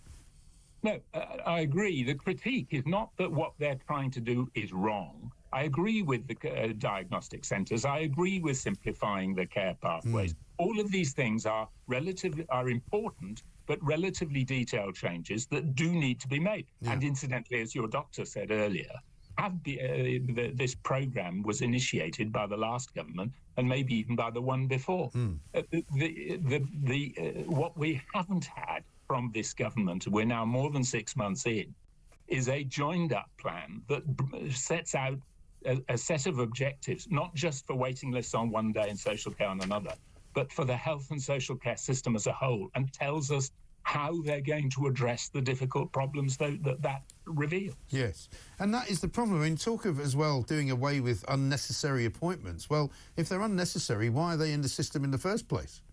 Well, in fairness, that is one of the things that they are addressing, at least an element of it today, because currently, if the GPs are not allowed to refer people to diagnostic centres, they have to first see a hospital consultant. Well, sometimes that's necessary, but not always. Yeah. They're taking out the unnecessary appointments. I think that's a step in the right direction. Right. But let's face it, it's a relatively modest one. Well, it is, because, I mean, I don't wish to compare and contrast two things that aren't connected, but I know people that have been seen in private healthcare over the, say, course of the last 2 years, because a lot of people I know, even if they can't afford it, have now taken to private healthcare simply because they can't wait any longer to get something done. And the speed with which it gets done, and the speed with which a referral is made, the speed with which diagnostic testing is done, is out of all proportion to the NHS. Why is it that private healthcare can be so much more efficient than the NHS? Well, in some aspects it is, and in some aspects it isn't. But taking the specifics of attending for a diagnostic test, that it's undoubtedly true that modern diagnostics allows you to complete the diagnostic process much more quickly than traditional systems did. And the health service too often still relies on the old-fashioned timings, which were necessary with the old technology, but are not necessary with the new technology. Right. And that is one of the issues that I think is now being addressed. But as so often happens, too slowly and in a piecemeal way. Well, this is my thing. You know, it's somebody that I was speaking to the other day had to have some tests done, some cardiovascular tests or something like that.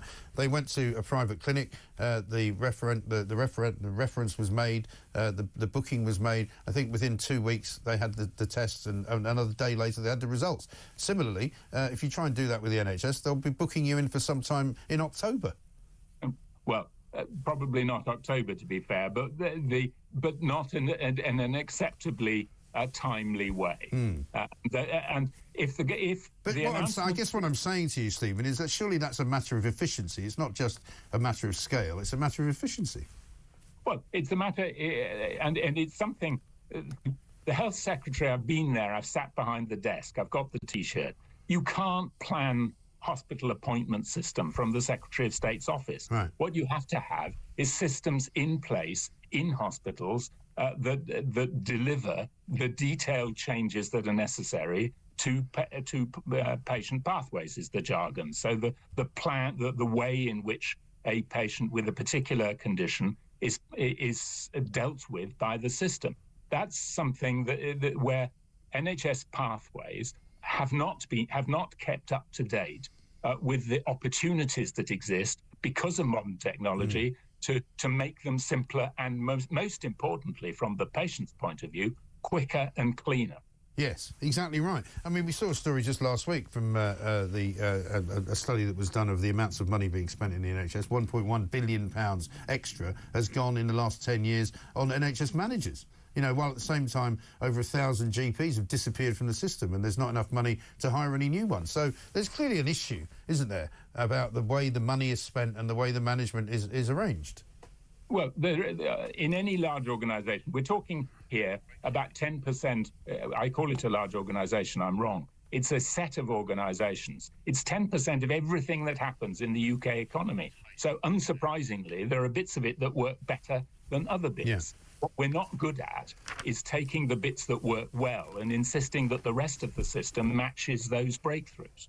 Yes, I think that's right. Stephen, good to talk to you as ever. Thank you very much indeed. We await, you know, the amazing announcements that are going to come from Keir Starmer's mouth later on today. But I'm afraid if you're looking forward to the NHS being improved anytime soon, I think you'll be waiting quite a long time. Let's get a voice note from Joanne.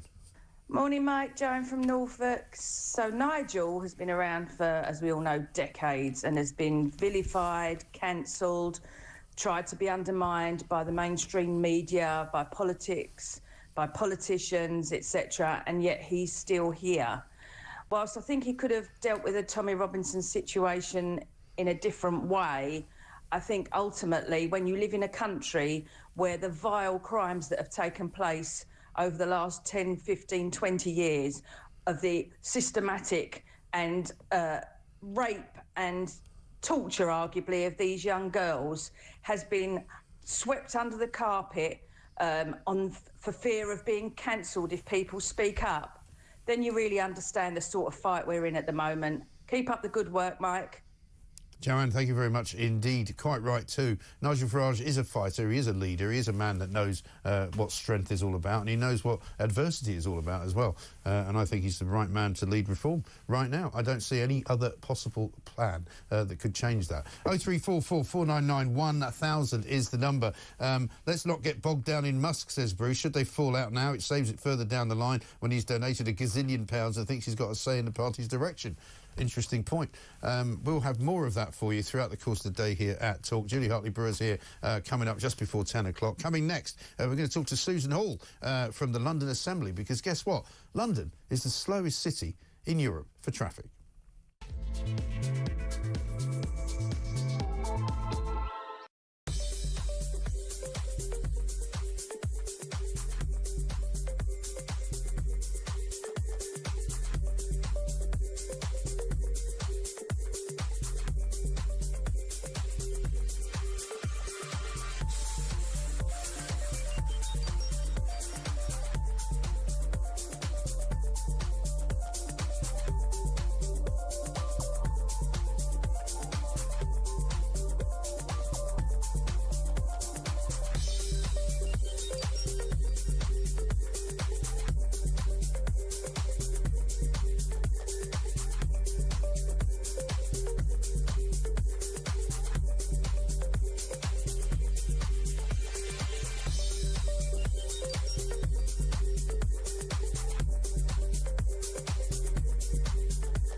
Across the UK, on DAB+, on YouTube, on the app, on your mobile, the home of common sense.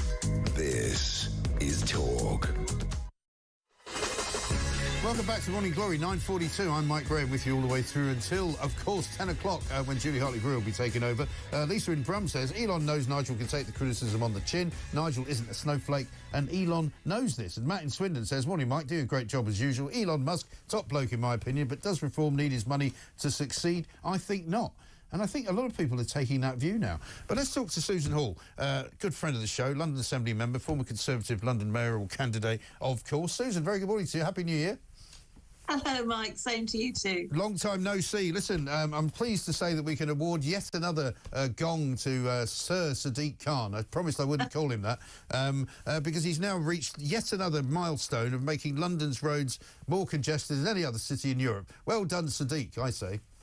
Well, you and I both drive in London, and it's a disaster. You've only got to talk to our wonderful black cabbies, and they're diminishing in numbers daily. I'm afraid I think we're down to something like 15,000 from 20-odd thousand. Yeah. Because it's so difficult to make a living driving around London. Yeah, I mean, whenever I talk to London cabbies, I mean, they do less and less work, and they say that many of them are just kind of semi-retired because it's just not worth their while to come in every single day and sit in traffic making hardly any money. Yeah, and that's what they do. I mean, it's bad for businesses. It's also very bad for blue light services. Yes. Because they just can't get through. And it's all these wretched cycle lanes everywhere, the LTNs, low traffic neighbourhoods. I mean, during the mayoralty, I always mentioned Park Lane, to put those cycle lanes in Park Lane when there's a perfectly good cycle lane in the park. It was just virtue signalling from our wretched, awful mayor. He just wants to bring everything to a gridlock, so we're all forced not to use cars. Right. But not everybody can use public transport, and some of us don't want to. No. And also an awful lot of the public transport now isn't really fit for purpose. It's a lot of it is a lot older than it used to be, you know. Some of the tube lines now are sort of not fit for purpose anymore. They're crowded, they're overcrowded. You know, they've got technological problems because, you know, they haven't worked as well as they could work for probably a good 5 or 10 years. Well, there's that. There's also the safety aspect. If you're going out at night, you don't want to be walking around London's roads because so many of us do not feel safe. Well, that's another thing that he's created, hasn't he? He's created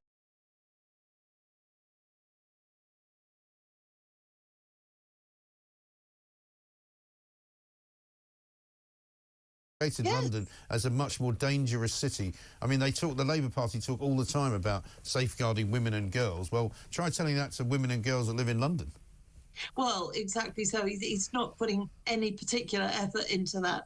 I mean, obviously, you know, crime is my big thing, and I'm absolutely appalled by some of the measures and the lack of attention to crime from Sadiq Khan. He should put his hands in his pockets and put more money into the Metropolitan Police. Yeah, totally. And there's 1,000 mobile phone thefts every single week now. I was a victim of it back in I think it was October of last year. And we've got, let me show you this that we picked up from the weekend. This is a raid on an Apple store in Brent Cross Shopping Centre, where basically a bunch of young kids, 14 to 18-year-olds, I mean young men I suppose, basically terrorise one security guard. They run in, all the people in the shop run out because they're so frightened. There's no police in sight, there's nobody. Then they run out with a load of equipment, a load of phones that they've just literally stolen.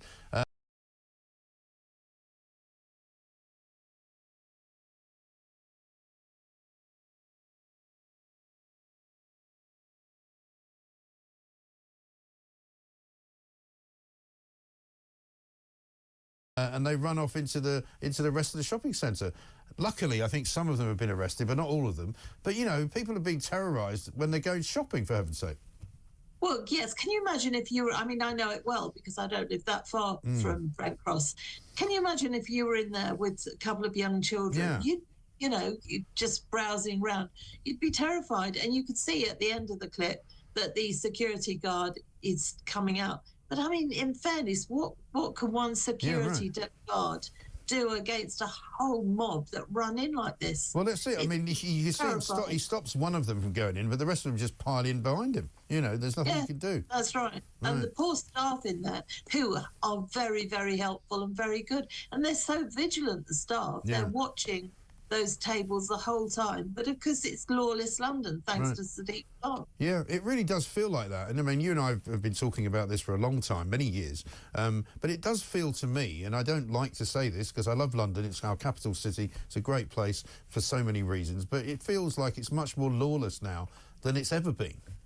Yes, it does, because people seem to be emboldened by the fact that they shoplift or thieve, I'd rather call it. Yeah. They can do things like we're watching on screen now and get away with it. Yeah. And really, they need to be taught a lesson. Yeah. They really do. They really do. And I guess faith. that a lot of that will sit not just with Sadiq Khan, but also with the Home Office, the Justice Ministers as well. Let me ask you this question, though, because obviously last few days we've been talking an awful lot about grooming gangs and some of the terrible things that happen in places like Telford and Rochdale and Oldham and Rotherham. You know, people have said to me quite frequently over the last few days, how is it that there's none of this kind of activity going on in London? Because, you know, we've got plenty of, you know, ethnic areas of this of this city which might, you know, potentially have those kinds of problems, but we don't hear about them. Yes, I remember it was during COVID. David Curtin, an Assembly member, actually asked Sadiq Khan whether we had any. Yeah. And his response was something along the line is, are you asking me because of the colour of my skin? I mean, the trouble is, and this has gone on for years, politicians are scared in a way of being called racist. Now, the Labour lot for years have thought, right, we'll get rid of that person, we'll call them racist. Yeah. They did it to me during the mayoral campaign. Hope Not Hate put out hundreds of thousands of leaflets with racist written across my face. And because that is so damaging to politicians, and I suspect that's played a part here, along with police. They don't want to be called racist. And I'm afraid this is a situation that has now come to a head, and I hope to God that we start dealing with this. Yeah. These gangs, which are mainly Pakistani men, prying on these poor white, very young people, it's got to be looked into. And quite frankly, don't tell me, Mike, that it's not happening in London, because I'm afraid I fear that it is. Well, if it is and it's covered up, then that's even more disgraceful. And let's hope that whatever Elon Musk does, by sort of rattling the wasp's nest and shaking the hornet's nest to do whatever he's doing, that some more of this stuff will come out. And the people who will be held responsible are not just the perpetrators, but the people who covered it up. Because those are the people that we need to go after. Yes, they are. And I hope we do. Yeah, absolutely right. Susan, good to talk to you. Thank you very much indeed. Susan Hall, London Assembly member, former Conservative London mayoral candidate. And as she said, somebody who was very much a victim of left-wing propaganda. They call you a racist, they hope you go away. They call you a racist, they hope you get cancelled. They call you a rapist, they hope racist, they hope that the rape accusations disappear because you can't make those because you're a racist. Well, not anymore. This is the year of common sense, as I've said, and we continue to support that, and we continue to be the headquarters of common sense right here at Talk. Let's get a voice note from Neil. Hi, Mike. It's Neil from Dundee. Loving the show, as always. Just got a thought on the Tommy Robinson and Nigel Farage story. I am a Reform member, and I have to say that I don't think that Tommy Robinson is someone that Reform wants to be associated with. While he might have some good points, he isn't a mainstream figure, and his brand is quite toxic to a lot of people, and I think that just turns people off the actual message and the good work that Reform and Nigel Farage are doing. So I think that we're really better without him, and we can continue to push on and make a difference in politics in this country. Neil, thank you very much indeed. I think you speak for an awful lot of people this morning. Certainly that is the overwhelming view of people who voted Reform and people who voted for Nigel Farage. One here from Margaret. It says, "Morning, Mike. What a great measured response from Nigel Farage. We need him in number 10 ASAP." And Dan from Kent says, "I'm glad Elon has fallen out with Farage. Elon wants to promote far-right politics in this country, and Reform UK are simply right-wing and should stay that way." Interesting times. We'll have much more to talk about over the course of the day here. Julie Hartley-Brewer coming in shortly to tell us what's coming up on her show after 10.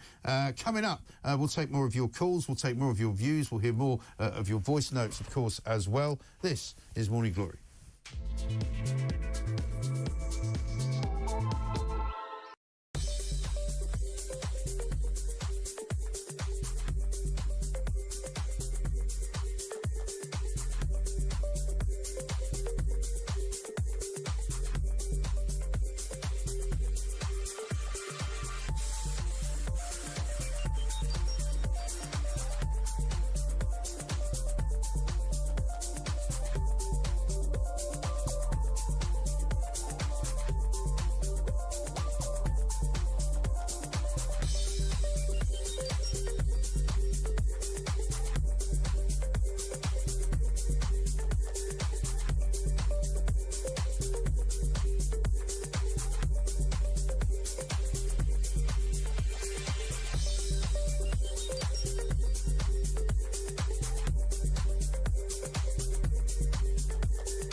It's Plank of the Week with Mike Graham.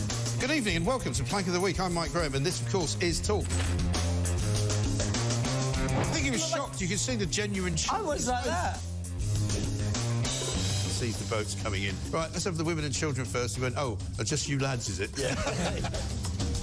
He's been allowed to develop into this huge sort of problem for the BBC. Yeah. He'd love it, wouldn't he? He would love it. That's why we're not doing it. That's why we're not doing it.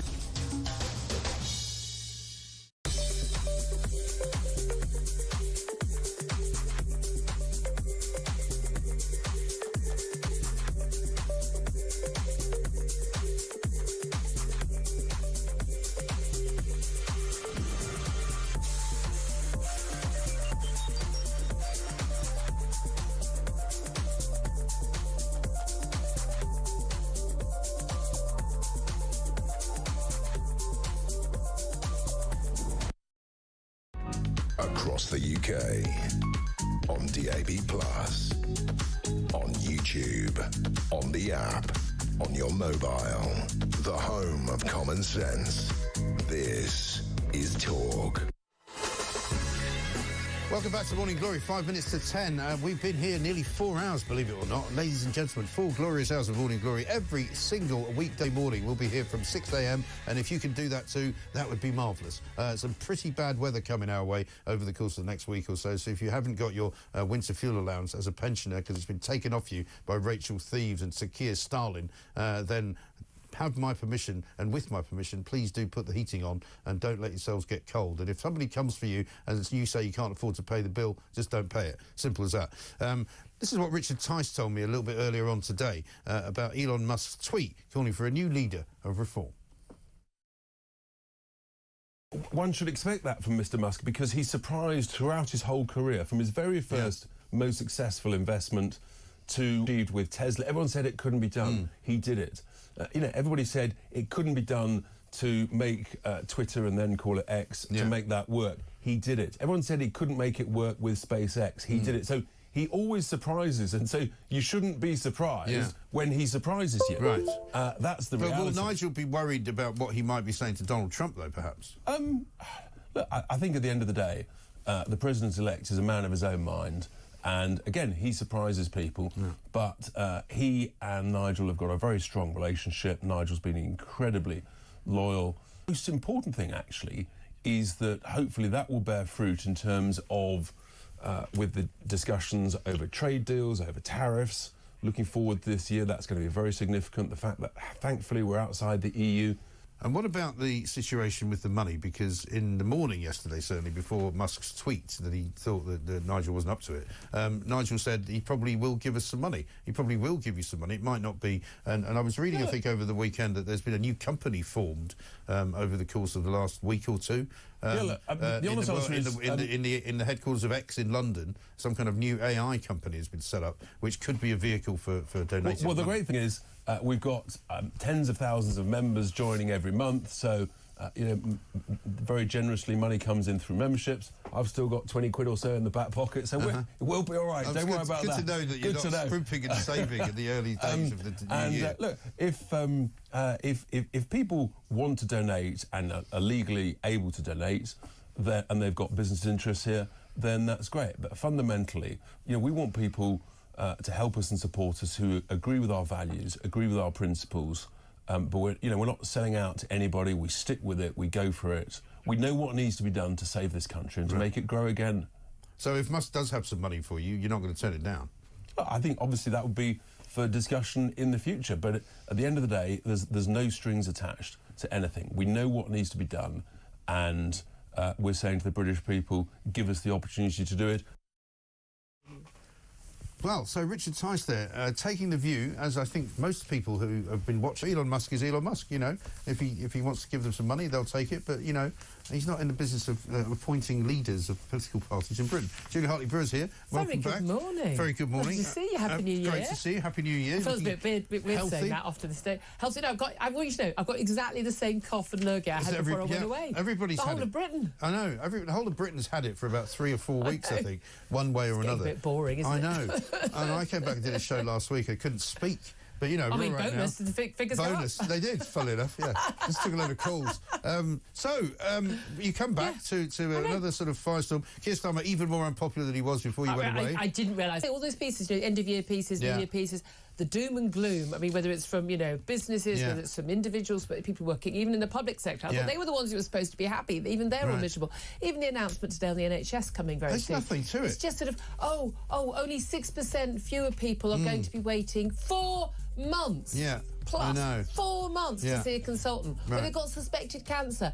This is the low standards we set for ourselves. And then, I mean, the row between Elon Musk and Nigel Farage. I'm with Nigel Farage all the way on this. I think most of our listeners and viewers are, from what I can gather this morning. So you'll be continuing more of that. Julie Hartley-Brewer coming up for the first time this year. And, of course, I'll be back for the second time tomorrow from 6 a.m. Enjoy the rest of the day. Don't bother with Keir Starmer's speech. It's not going to be that interesting.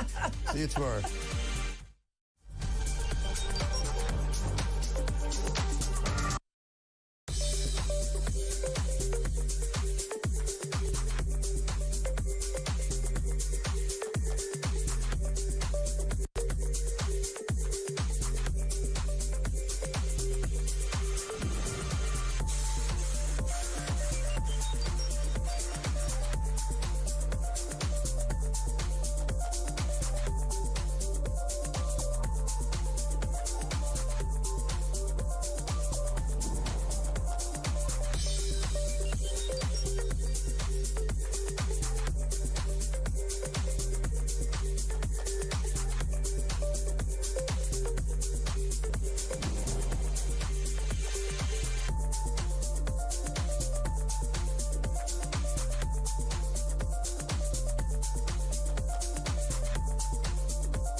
Across the UK, on DAB+, on YouTube, on the app, on your mobile, the home of common sense.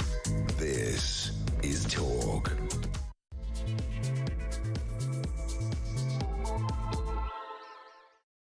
Well, a very, very good morning to you. Thank you very much indeed for joining me. I'm Julia Hartley-Brewer. This is Talk, the home of common sense. A very happy new year to you. I've been away for a couple of weeks in a much sunnier, warmer, blue-skied Mexico, and very lovely it was too, but it is fabulous to be back, even with the same lurgy I went away with, which apparently everyone has got. I know a lot of people are back at work for the first time today. Yeah, well done, everybody, especially people making it through the sludge and the snow in large parts of the country. We'll talk more about the weather later in this hour. But my goodness me, when you talk about the sludge of our political debate, wow, that has really been going on apace, has it not, in the last few weeks? So much to talk about, so much I want to hear from you about as well. So do get in touch. Don't forget, of course, whether you are listening on DAB Plus radio or on your smart speaker, watching on YouTube or your connected device, plenty of ways to get in touch. I'll tell you what we're going to be asking you about in just a couple of moments. I bet you could probably guess, because you know what you're talking about. But coming up in this hour, we are going to, of course, talk more about Elon Musk calling for Nigel Farage to be replaced as the leader of Reform UK, claiming he doesn't have over Tommy Robinson. He's also tweeted this morning on X that asking whether the US should liberate Britain from their tyrannical government. This as Keir Starmer is due to speak in just a couple of moments about his plan to tackle NHS waiting lists with more community diagnostic centres, surgical hubs, more use of technology to improve patient choice and tackle inefficiencies. I mean, yeah, it's going to be a real game changer, isn't it? No, it's not. Also, the Prime Minister is expected to defend his record on tackling grooming gangs after Elon Musk accused him of being complicit in the rape of Britain, and even called for Home Office Minister Jess Phillips to be sent to prison over. Also, millions of people, as I say, returning to work and school this morning will face more snow. Several weather warnings remaining in place across the UK. As I say, more on that in the next hour. This is Talk. Welcome to the home of common sense. Welcome, of course, to our favourite guest every Monday morning, and that is, of course, commentator Sam Armstrong, who joins us right now. Very good morning to you. That's going to make any real difference. But all the focus is on Elon Musk and Nigel Farage, a spat which it turns out was pretty much all about Tommy Robinson, who, for some bizarre reason, Elon Musk and many of the people he seems to follow on social media, on X, his platform, seem to think is a political prisoner and is currently behind bars because he's a free speech campaigner. No, after outrageous libel against